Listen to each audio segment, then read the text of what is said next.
नमस्ते अनि स्वागत गर्न चाहन्छु सम्पूर्ण क्रिकेट प्रेमी दर्शकहरूलाई। क्रिकेटको जरोले अब विश्वलाई मात्र होइन सिङ्गो नेपाललाई पनि छपक्कै छोपेको छ। आजदेखि सुरु भएको छ T20 विश्वकप। नेपाली टिमले भोलि इङ्ल्यान्डको सामना गर्नेछ। तपाईहरूले नेपालमा कसरी कुन माध्यमबाट हेरिरहनु भएको छ? नेपालमा कान्तिपुर एसटीले पनि नेपालमै लाइभ हेर्ने मौका दिएको छ। तर तपाईँ बाटोमा हुनुहुन्छ, काम विशेष कहीँ बाहिर हुनुहुन्छ भने आफ्नो मोबाइलबाटै डाइरेक्ट हेर्न सक्नुहुन्छ इन्टरनेटको माध्यमबाट। मोबाइलबाटै तपाईँले यसरी नेपाल र इङ्ल्यान्ड बीचको म्याचको लाइभ हेर्न सक्नुहुनेछ। वेब ब्राउजरबाट हामीले आइसिसी T20 वर्ल्ड कपहरू हेर्नको लागि सबभन्दा पहिले त हामीले क्रोम ब्राउजर खोल्नुपर्ने हुन्छ अनि त्यसपछि त्यहाँ गएर आइसिसी टिभीमा जानुपर्ने हुन्छ।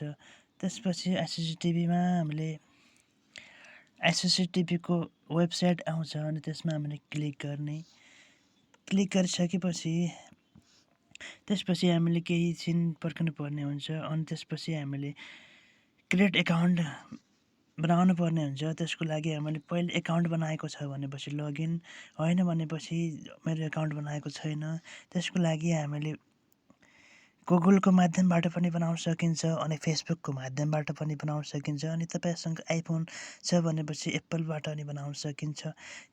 अहिले हामी एन्ड्रोइडबाट बनाउँदैछौँ, त्यसको लागि हामीले गुगलमा जाने जुन जिमेल छ, मसँग अब यो जिमेलहरू छ, त्यसको लागि मैले यो जिमेलबाट लगइन मैले पहिले एकाउन्ट बनाएको थिएँ, सिधै लगइन भइसक्यो।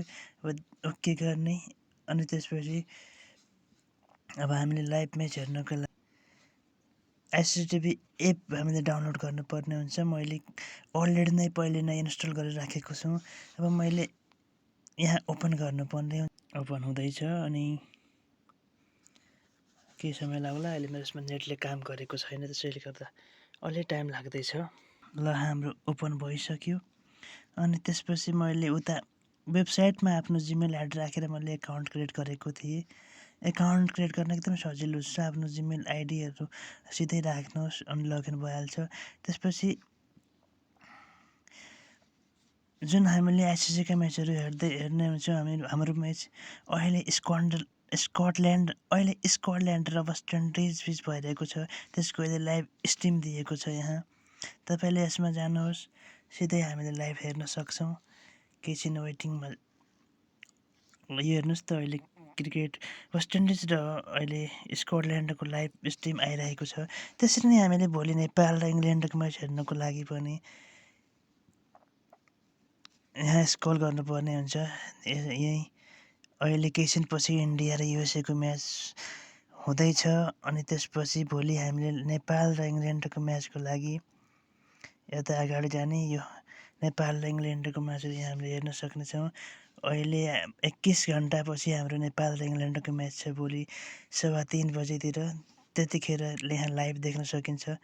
जसरी अहिले यहाँ लाइभ देखाएको छ स्कटल्यान्ड र वेस्ट इन्डिज बिच भइरहेको म्याचको, त्यसै गरी नै भोलि नेपाल र इङ्ल्यान्ड बिचको म्याचको पनि लाइभ स्ट्रिम यो ठाउँमा आउने गर्छ। यति नै हो हामीले नेपालबाट हेर्न सकिने। र अर्को माध्यम भनेको नेपालबाट कान्तिपुर टिभी एसटीबाट पनि हेर्न सकिन्छ। त्यसै इन्डियामा हुनुहुन्छ भने तपाईँले भनेपछि तपाईँले जियो हटस्टारको माध्यमबाट हेर्न सक्नुहुन्छ। तर नेपालमा यो सुविधा छैन, जियो हटस्टारबाट हेर्न सकिँदैन। त्यसैले इन्डियामा भएको साथीहरूले मात्र जियो हटस्टारबाट हेर्न सक्नुहुनेछ।